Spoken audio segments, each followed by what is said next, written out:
Welcome to Evening of Empowerment, the podcast for out-of-school time professionals, educators, and leaders who are passionate about growth, impact, and innovation in education. I'm your host, Richmond Brown, and the founder of Enrich by Richmond, where we're dedicated to inspiring leaders, elevating program quality, and creating enriching experiences for students and staff.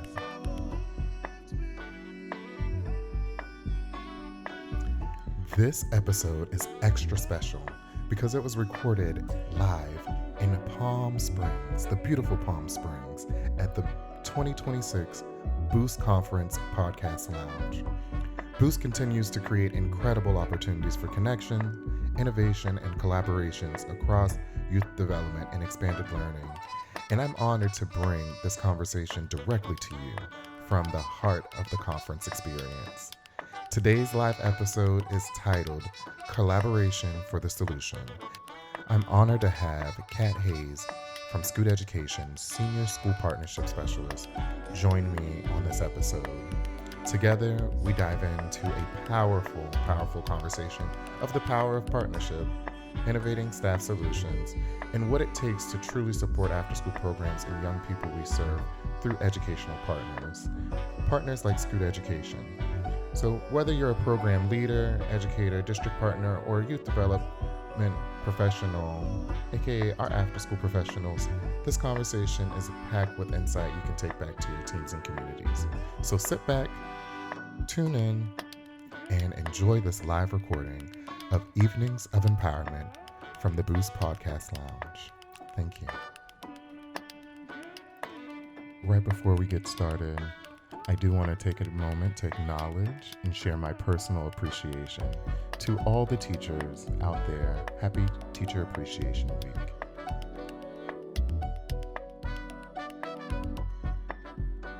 Take it away. Thank you so much. Thank you all so much for joining again. My name is Richmond, and welcome to Evenings of Empowerment. This podcast is something that inspired a year ago when I started really moving away and growing into the field and started overseeing multiple programs. And from that, I wanted to be able to provide insight, wanted to provide technical support, and also resources to all of the staff that I had and have that reach. And so this was inspired from that. And so today, we're really going to be having a conversation about collaborating for the solution. In my career, I've worked in school districts, I've worked with nonprofits, and I know it's so important for us to really work closely together. And now I'm in a position with an organization called Scoot Education, where we're able to support and step in the after school space. So let me give you all let's frame this. How many of you have dealt with a call out in the last 2 weeks? How many of you all have dealt with people quitting or leaving your programs or finding new jobs and elevating over the last month? How many of you all have someone that you can call to come step into your programs when those events happen? You have a partner that will come in and provide you the supplemental staffing. So for those who didn't raise their hand, I want to introduce you to Scoot Education, where we are able to provide that same support. Thinking about the school day, how many the teachers can take off and not feel guilty because they're probably calling Scoot, but they're calling different agencies to support them to step in. And in our after school space, professionals have not had access to supplemental staffing. And so now we're doing that work and we're doing very intentionally, very thoughtfully.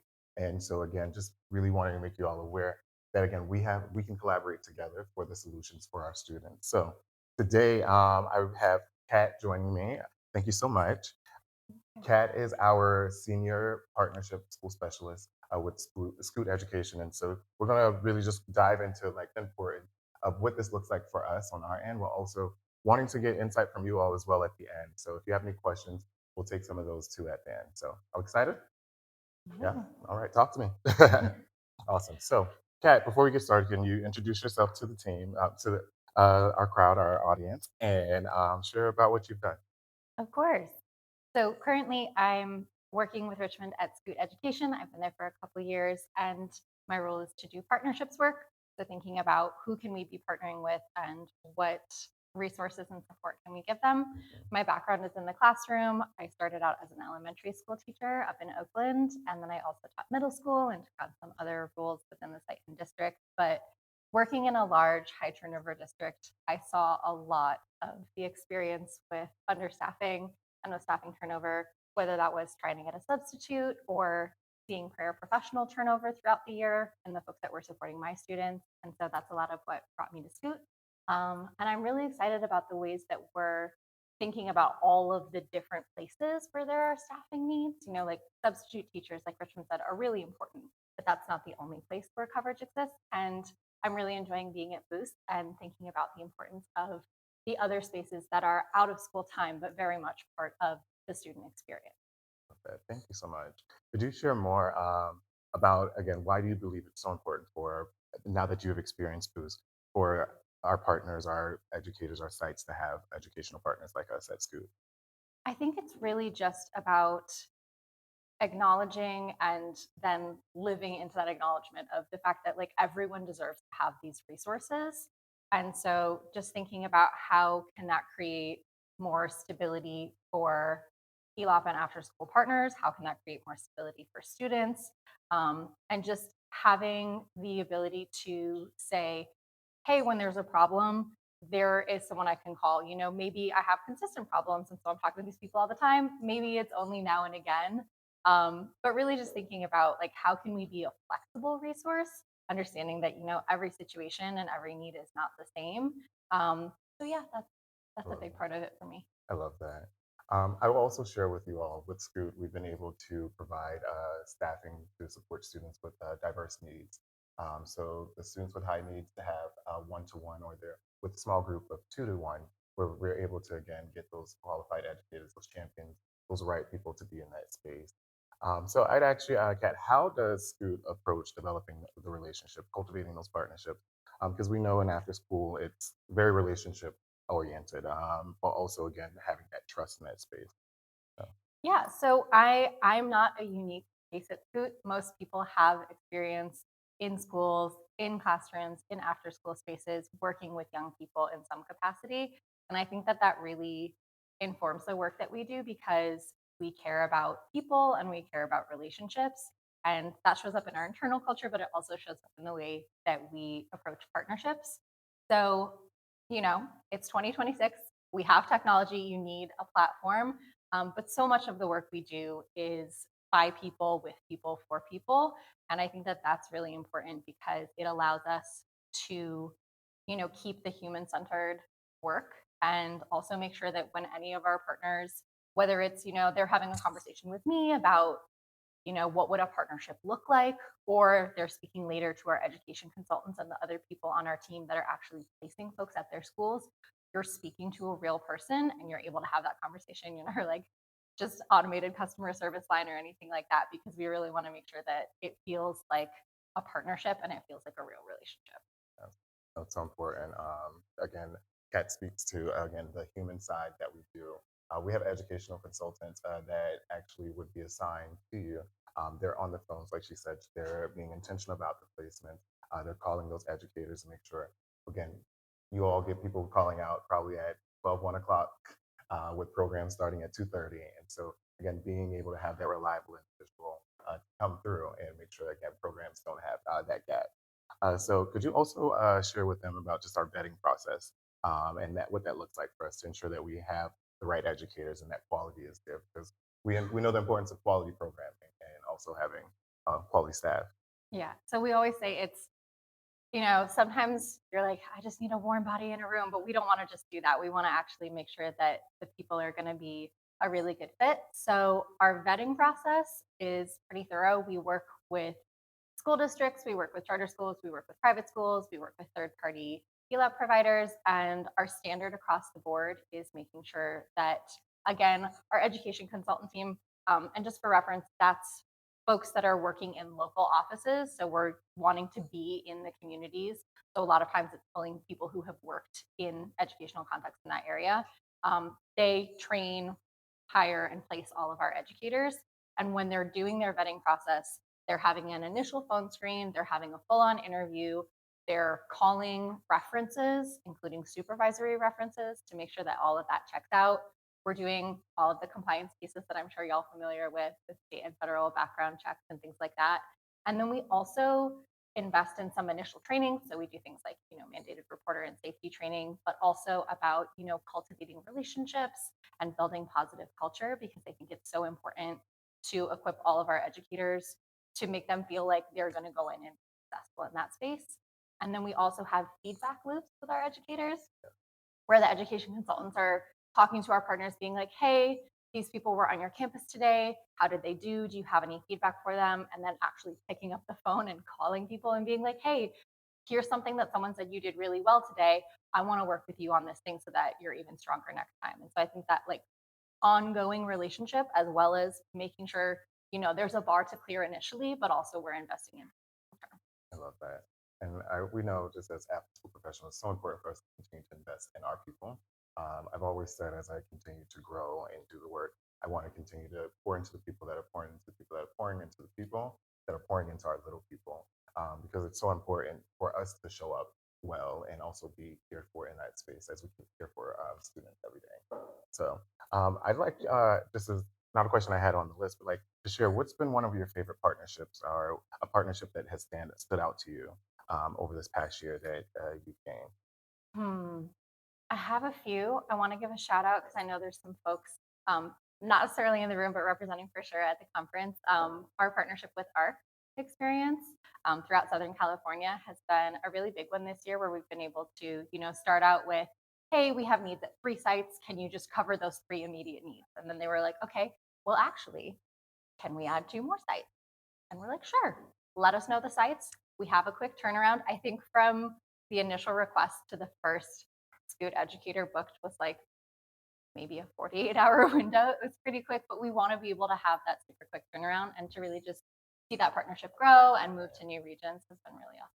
Yeah, that partnership has expanded a lot. What's another one from this, maybe the school side, school district that you've been able to gain for us? Like maybe thinking about like Natomas. Yeah, Natomas is our that was what came to mind. yes. So Richmond was talking a little bit earlier about the importance of having the same kinds of supports in expanded learning spaces as there are in classrooms when it comes to students who are, who have IEPs or who are part of special education programs.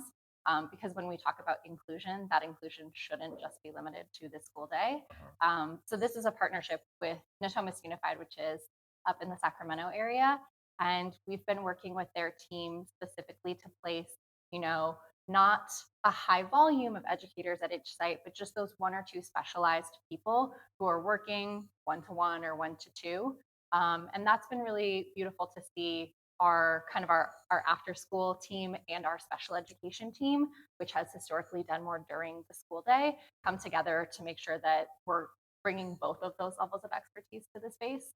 Um, and I would say also what's really cool about that is that, again, speaking to the partnership, like we're constantly in communication with that team. We're thinking about how can we grow it next year and maybe have kind of a special day class after school space.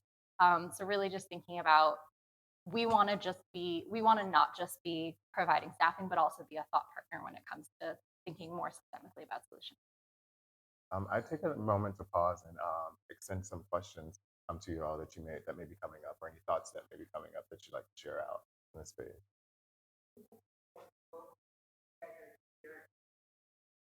We actually serve about 12 states and actually entering into new territories this upcoming. Yes. Yes. We just brought Virginia on this year. We've been in DC for a few years, but we're wanting to do more of, Maryland and Virginia. So yeah, we actually placed some of our first educators in Virginia this month. Yeah. Thank you. Any other questions as well? Any challenges that you all are? Okay. I was going to ask you, like, there's challenges that you all are talk about these collaborations, some of the barriers. Yeah, you want to go or? No, go ahead. Yeah. I would say for me, something that has come up as far as a barrier, it is sometimes when people just want the warm body, or they want, for us, because we don't do the programming just yet, they want the program and the body. So again, within that, it's like how do we work together if they have the program curriculum and we can bring the people to really work together. I would say another challenge is usually what I've heard is when we send educators into providers and they haven't had a time to really learn the ways that the provider services day to day. So really, or better yet, the first few weeks when you're learning, building relationships with the student, uh, educators may have challenges with again the classroom management or the relationship building. And so those are some challenges of areas that we've seen. But then in that to tackle, we actually do micro learning and micro credentialing to be able to upskill those educators. So again, identifying barriers and finding what I'm trying to tag solution to be able to again meet the needs. So yeah, Yeah, I would second that. And I would say sometimes one of the challenges can just be, I think this is across the board, just everyone's capacity. Like we've had situations where I hear about something, a little bit after the fact. And I'm like, oh, well, that would have been so great to know in the moment so we could turn that feedback around really quickly. But it's also just like everyone has the same number of hours in the day. And I think possibly folks in this profession actually have less hours in the day and are packing more into them. So yeah, I would say that's just kind of like a larger condition that we can't necessarily, radically transform, but we're always holding space for. yeah. Thank you for that.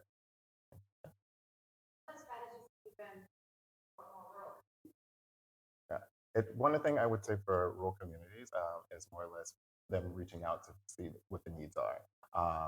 And that we are very intentional about the tools that we make. So if a rural community was to reach out, we would be able to put out those postings to be able to create a pool for them so that they had access to them. We do have a few rural Yeah. areas that we do work in, so I like had to Mhm. speak to that. I can speak to that. So in the state of California, we have 4 offices for the sort of like LA, San Diego, Central Valley, and Bay Area metro areas. We try to have an office relatively close to most of the areas we're in because our education consultants like to go visit schools and actually observe our educators. But we had a request a little bit further afield up in Northern California this year. And what we ended up doing was just really taking the time to set expectations ahead of time to be like, hey, we can't have a 48-hour ARC turnaround here because we don't have an established pool of educators in the area. But what are your needs? What's your timeline? And can we meet that timeline? We don't ever want to overpromise and then underdeliver. But we were able to have the lead up time that we needed to hire in the area, go through our whole vetting process, and then place educators. I would say one thing for us in those more rural spaces is it's really helpful for us to have a sense of the scale. Um, in a major city, we can be very flexible with, hey, I need 3 educators today, I need 12 educators tomorrow, I might need 2 the day after that for a week, and then the need's going to go up again. But a little bit of just a longer lead time and really making sure we're in communication and being transparent about things. Thank you. Any additional questions? That's a good one. And I'll also say with rural communities, I actually, prior to Scoot, worked for an organization that focused on entrepreneurship and art integration. And we went into 10 rural communities within South Carolina, where I'm originally from. And I will say the drives were very long, but also so worth it because we were able to actually pull from the community educators who may have had maybe when I say they may have not taught before, but we were able to teach them how to teach. They have talents, and we were able to bring their talents into educational lessons through that art integration. So it's so possible. And again, it's more or less knowing that there's more of a need and getting in contact with them. So I'd also extend if you know any rural areas that are in need for staffing, we can support in that. I always say if there's a school, there's a kid, we can staff it. So yes. Awesome. So in that, I want to just also highlight just how we collaborate and talk more about our feedback loops. We do a lot of check-ins with our educators, but we also do a lot of check-ins with our partners because they're partners and not just clients. We want people to look at us not just as a service or a vendor, really as that partner in the space. So we do make sure that we check in with everyone. I would say monthly or even on a biweekly basis, and so new areas would be ones that we would be on the phone on a regularly Mhm. saying, hey, how are you doing? And Virginia, same, be like, hey, how are things going? How are the educators? And Kat spoke briefly to our technology that we use. We do have an app on the side where it's Scoot to Book, and in that you can actually prefer educators and also non-prefer educators. And within that, it's again making sure that we can align with the educators looking for in that space. So, Yeah, I would say one thing that's great about our pool is that we have people who, have been in educational spaces for a long time. We also have people who are really, new and fresh and excited about it, and they're each bringing different things to that space. We're wanting to give people opportunities to grow. I was in a session earlier about workforce development. We're really thinking about that kind of like how do we create retention for ourselves and resilience, but also knowing that sometimes people are going to come from other spaces to us or go from us to other spaces, and we're all part of that educational ecosystem. But thinking about with with the collaboration piece and with the educators, every single program and every single school is different. And so, one of the things that our consultants do is take the time to talk to our partners ahead of time, like, hey, what are your criteria? What are the three most important things to you in the people that we're sending you? Some places are really into experiential learning. We want people who are really comfortable being active. We want people who are going to work with very young kids. We want people who are going to do arts integration. And so, thinking about like the more information we have from our partners, the better we're able to send you the right person on the first day. But also knowing that that's the beginning of a relationship for you and that educator, and that someone who might be, doing okay in one placement would absolutely shine somewhere else. So we're always thinking about that when we're thinking about like how do we be the best matchmakers we can be between people and the positions that they all have to meet for. that is so true. I love how you said that the matchmaker. I call our consultants matchmakers all the time. I'm like, it's the best way to describe the relationship. That is so true because again, we're matching educators with the right schools, with the right people, with the right children. So I love that.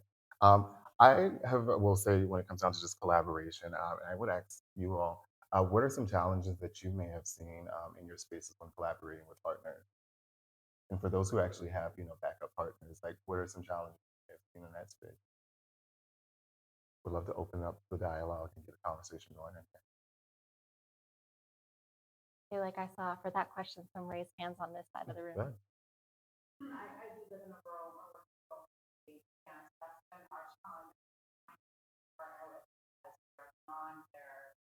Scope and area.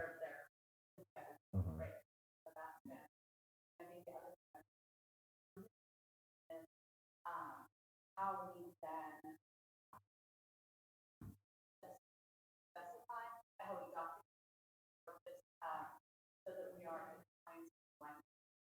Mhm. Mm. Yeah, definitely. I think that's real, and we always want to make sure that we're understanding, where we're a good fit, and then also, like as especially in a space where we're not well established, coming in as a new partner. I think it's really important to be mindful of positionality. The question up there? I would ask, oh, yes, sir. Go for it. Go for it.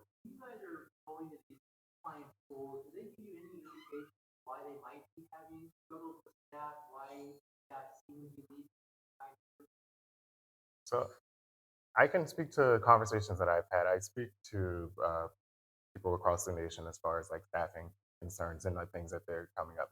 One challenge that always is addressed is the pay. That's why people sometimes leave the field. They're not making enough money, or they find additional jobs because the work that we do is part time. So that's one thing. Sometimes another thing is like we do a lot of rapid hiring, and to get warm bodies into the space, and sometimes they may not be the best fit for the program or the best champion for the children in that space. And so then they have that realization and say, this isn't my ministry, this ain't for me, and they leave. But I will say, when it comes down to, I want to frame it as we have to be more invested in our people. I also don't think they're getting the care sometimes. It's more or less like, leave your feelings at the door. We're here for this. And it's like, well, actually, no, we have to show up as adults and humans to show children how they have to operate and when they get older. they have something to look up to. So I would give maybe those three reasons of why there's a lot of turnaround. I was speaking to a client this past week, or a hopefully future partner, and he was sharing again. It's more or less he can get people in, even if he gets the people in, and then 2 3 weeks later they're quitting. And that's a challenge I think everyone has faced, where you hired someone, you thought they're going to be a rock star in the space, and then it's like, no, you're a rock. Dang it. And it happens. But I think when you have a partner, again, like Scoot, to step in when that happens and that challenge comes up and they're no longer with you, it's good to, again, have that backup. I always say it's nice to have something in your back pocket that you may not have to use compared to not having access to the things that you need when it comes up. So I hope I answered your question there. You want to add on to? Yeah, I would say so we do a few kind of different ways of staffing. One is, I have someone calling out for a day, I just need someone for the day. How our partners use us a lot of times is what I would say people call like a stopgap of just taking the pressure off of, I have to maintain my ratios. I need someone to be at this site tomorrow. Maybe that's not going to be who I rely on forever. I know everyone prefers to hire internally. It makes sense. We understand that. But it just gives you the breathing room to hold out for someone who's going to be a better fit instead of being that space of like, I desperately need someone. I'll take whoever is available first.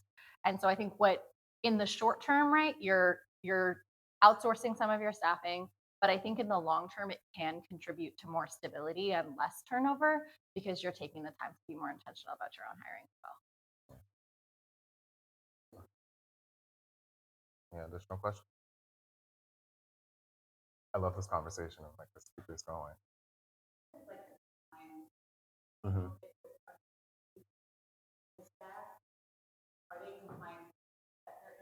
Yes. Mhm. Hmm. Mhm. Correct. Mhm. And that's why there was, we started the conversations about Virginia at the beginning of this school year, but it took the majority of the year because our HR and compliance team is very thorough in making sure that when we're placing educators in the state, we're meeting the requirements of that state, and every state is different. And so, really thinking about like, we can do quick turnaround and staffing in places where we're always looking to bring it to other spaces, but we're very, intentional about that. And there are some states that we're not in because it's not a good fit right now, and things like that. But I would say one thing with us compared to some other supplemental staffing companies is all of our employees are W-2 Scoot employees. They're not 1099s, they're not contractors. So we're very invested in making sure that we're doing all of the vetting because we're the ones at the end of the day that would be liable for that. And so we take on that additional responsibility and we take that very. Yeah. Yeah. And the compliance piece is very important, definitely for grant purposes, federal purposes, all of the things I think about when I was in programs and attendance. It's not the smallest thing that makes the biggest difference. So Yeah. completely get that. And also, you want to just make sure again you have those employee files and things as well, in those states like that to make sure when you get an audit, you have all your ducks in a row. Yeah, we always want to be removing headaches from your life, not adding to them. Yeah. So, and I think about also going back to your question too about like the turnover. When you have us again, Kat said it very, very clearly. Like you can be intentional about your hiring when you have someone to support you with the capacity and your growth. Because I think again, we've gotten in a place where it is that revolving door of certain people, certain staff. But how do we create that stability in this space? For me, I always think again, it's about caring for the people. It's caring for the staff that's in the space. It's investing in them. It's getting them to the trainings. It's getting them to boost. Because again, like this is an investment in them to let them know, like you are a professional. This is not a babysitting gig. This is not you just supervising kids running around. Like this is so much intentionality in the work that we do. It's so much impact. Uh, you want people who can come in and create those magic moments for those kids that they want to keep coming back. I always say staff quality will really speak to what's happening to the quality of your program. Your kids will tell you if you have for example, if I take a day off, if a child is not asking, hey, where's Mr. Richmond at? That's an indicator. If you have staff members that take days off and the kids are like, yes, who's coming in? That's an indicator. And I'm sure you can speak to that too from the Definitely in the classroom classroom side as well. too. Yeah. Like a teacher's taking off, oh, we're gonna have a great day. So really getting a partner and collaborating for these solutions. So again, you can build the strongest capacity in your program and continue to grow. So just continue to think about that of hiring. Don't just hire because you need someone to stay in compliance and make sure your ratios are good. Granted, we want to make sure ratios are always always right. But again, working with someone who understands your needs and can step in that gap is really the best way to go. I always think now started this work back in 2008. I wish I had a partner when staff would call out. I don't know, a lot of you may have college students. I also had high school students. So exam seasons, April and May. Whew. Y'all felt that one, right? Like people are calling out, but also as a professional and as someone who was invested in my team, please take the day off. I'll step into the ratio for you. I will make sure your kids are good. I remember there was a spring break year where my entire team was in college, and we had an early release day on a Wednesday, and I was stuck. And not to say stuck, I was excited about this. But imagine 120 kids in a library, one adult. If kids knew what I knew, and I know, that could be crazy, right? But at the same time, I'm like, hey, take the time out because I want my people to continue to grow. I want them to know that I'm invested in them. I also understand, again, to go back to the question, like our work sometimes is a stepping stone for others. So that's sometimes why they don't stay in this work long. Our work actually leads to so many different pathways as well. I actually recently was at a conference and met a assistant principal who started his career as the after school site director at the school. And I will say from even personal experience, someone who was in the school building for 10 years, when the principalship opened, people are looking for that familiar face, that trusting adult, that human that they know that they can go talk to. And so hearing his story really inspired me to continue to let people know, like, expanded learning is a true workforce. It is a true professional, and it is also pathways beyond just us currently from the 2 to 4, 3 to 6 time. It really can lead to you going into administration. It can lead to you being the superintendent of schools, or even having larger state impact. So I say stay and remind your team that, and also support them and get that partner in the space. So. Yeah, and we, regardless of if they're subbing in a classroom, being a paraprofessional, covering an after school program, all of the folks that work for us, we call them educators because you're doing the work of education, regardless of the space that you're in. And I think that that needs to be taken very seriously. And I think that there are things that it's hard to achieve during the traditional school day that is actually a better suited space. And I think that those relationships with students and the professionalism of that work is often undervalued. I don't think by the people in this room, but it's so important to think about that, more holistically and that it's all part of a system of education and stepping. Right, we're a wraparound service, truly. I will always say, and after school, we wear multiple hats. We wear the hat of the resource teacher, we wear the hat of the nurse, we wear the hat of the resource officers, the cafeteria ladies and gentlemen. We are the janitors, we are all the things. And I will say again, thank you all for the work that you do day to day, because again, we lead by example, not just the teams that we may lead, but also the students that observe and watch us day to day. So, in that, I'm going to open up one last time for questions before we wrap up and take off. Again, also, I want to extend one more time for those who may walk in after invitation to our cabana to speak and talk more, see how we can partner in the future. So, any other additional questions before we close out? Old school, all hearts and minds are clear. Nice. So again, thank y'all so much for joining me. And I also want to just highlight again, Boost has really brought us together in all the best ways. I am also proud to be a Boost ambassador here for this conference. And one thing that I love about us coming together truly creates the community that we need. It allows us to collaborate, it allows us to have these conversations. But after we leave this space, stay connected. So in that, please, you all have my business card. Reach out if you need any support. Check out the podcast and use it as a resource for your team. Evenings of Empowerment. Again, it's something again that I watched 7 different school districts, 29, different programs, increase in program quality through some of the content that was put out through the podcast. So it's a big resource. I want to continue to be a resource in the expanded learning space. And again, I want to tell you all one more time, thank you so much for being in this space with me for the second year in a row, this podcast live. So thank y'all, and I hope y'all have a wonderful afternoon. Thank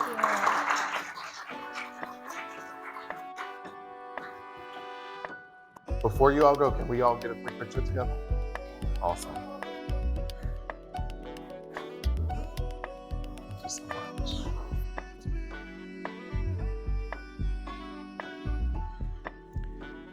What an incredible conversation. And a huge thank you to Kat for joining me on this Evenings of Empowerment episode, along with the entire Scoot Education team. Big shout outs to our marketing team who really support in making sure that our Boost experience was one to remember. Thank you so much to Tia Quinn, leading out this Boost conference every single year, and the amazing team supporting her to bring this experience together, along with everyone who was in the space live, joining, listening in, interacting, asking questions, and also Elizabeth, who hosted us in that space, and Nicolette, who does a lot of the behind the scenes work, and a lot of other people who I'm not naming, but I wanted to share my thank you and my gratitude. We truly appreciate it. I also want to remind you all about Scoot Education and how we are continuing to support expanded learning programs with providing staffing solutions to help programs stay strong, supported, and have that student-centered space.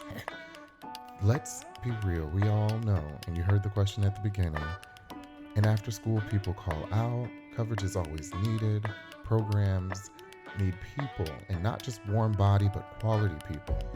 And so remember, when staff call out, call Scoot. We got you. You can learn more about Scoot Education and our expanded learning staffing solutions by visiting scoot.education, or you're welcome to email me at richmond.b@scoot.education. And of course, one more time, a huge thank you to the Boost Conference for creating spaces for leaders, educators, change makers, expanded learning professionals, and out-of-school time champions who come across the country to this conference. I want to just say, together, we will continue to grow, we will continue to collaborate, we will continue to inspire one another. Make sure you're already starting to plan for next year's Boost Conference happening April 27th through April 30th in Palm Springs. Early registration is available now, so do not wait, you do not want to miss it. Hopefully, I'll be able to see you live in the podcast lounge for another powerful edition to Evenings of Empowerment. Until next time, keep leading, keep empowering, and keep creating impact in the work that we do daily and the work that we love.